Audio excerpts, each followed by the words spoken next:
महाराष्ट्र विधानसभा का शीतकालीन सत्र नागपुर में जारी है, जिसका आज 7वां दिन था, जहां कांग्रेस के विधायक संजय मेश्राम ने कहा कि इस वर्ष में शीतकालीन सत्र अधिवेशन सिर्फ 7 दिनों का रखा गया है। नागपुर शीतकालीन अधिवेशन में किसानों की कर्ज माफी नहीं हुई, कहीं कपास सोयाबीन को भी भाव नहीं मिले हैं और इसी सभी मुद्दों को लेकर हमारे संवाददाता ने विधायक संजय मेश्राम से खास बातचीत की है।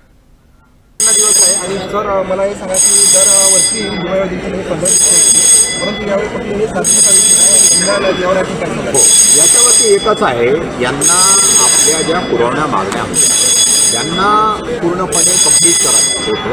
दुसरा कोणताही विषय घ्यायचा नव्हता, कारण विपक्ष जर 15 दिवसाचा असतं तर विपक्षाने खूप आक्रमक पद्धतीने शेतकऱ्यांबद्दल आणि जे विदर्भाला लागणारे जे प्रश्न आहेत त्याच्यावरती चर्चा केली असती, पण यांना फक्त ते पुरवण्या मागण्या पास करून घ्यायचा होता।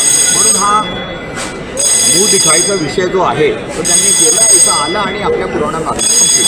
नक्कीच सर, त्याचप्रमाणे शेतकरी कर्जबाजारी झाला आहे आणि शेतकऱ्यांना तारीख सुद्धा देण्यात आली आहे शेतकऱ्यासाठी कर्जमाफीची, परंतु यामध्ये कोणताही निर्णय लागला यावर आम्ही हे त्यांनी एक घोषणा केली होती की आम्ही एवढे पैसे देऊ, अतिवृष्टीचे देऊ, त्याबद्दल आम्ही आक्रमकतेने प्रश्न मांडला की नाही, तुम्ही जे पहिले तर तुम्ही कर्जमाफी करायला पाहिजे होतं, पण तुम्ही नाही केली। पण कमी जे 19,000 कोटीची तुम्ही मदत देत आहात ते तरी त्यांच्यापर्यंत पोहोचायला पाहिजे।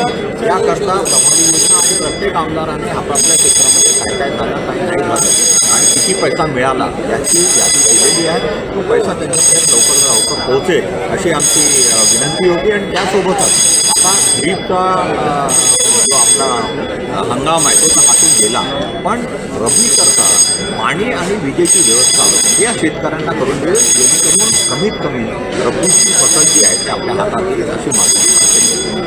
धन्यवाद। आमदार साहेबांनी आपल्याला माहिती दिली शेतकरी कर्जबाजारीचा नाही, शेतकरी एकच मिळेल। साधारण 4 शिवबीर वरदास विधान 2 नागपूर 15 दिवस आहे आणि